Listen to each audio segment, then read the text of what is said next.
আমরা সবাই জানি পুলিশ তার দেহ চুরি করে নিয়ে গেছিল। একের পর এরকম সমাজজনক ঘটনা ঘটে চলবে এবং প্রশাসন অদ্ভুত অদ্ভুত সব লজিক দেবে, এই ঘটনা তো ঘটতে পারে না।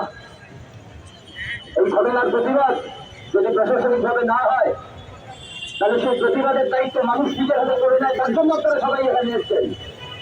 এটা গণবিক্ষোভ এবং স্বতঃস্ফূর্ত গণবিক্ষোভ। কৃষ্ণের সাথে আমরা দেখলাম আজীবনের এই শিক্ষারজনক ঘটনা ঘটার পরেও সেটাকে আত্মহত্যা বলে দাঁড়িয়ে দেওয়ার চেষ্টা হলো।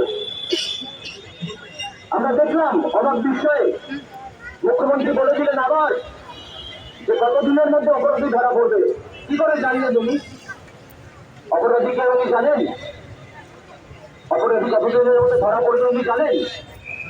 এটা তো তদন্ত সাপেক্ষ বিষয় ছিল। আজকে অন্যতম নিরাপদ শহর হিসাবে যে শহর ভারতে নিজেকে তুলে এনেছিল, সেই শহর আজকে একজন চিকিৎসারত হাসপাতালে অন ডিউটি মহিলা চিকিৎসকের নিরাপত্তা দিতে পারে না।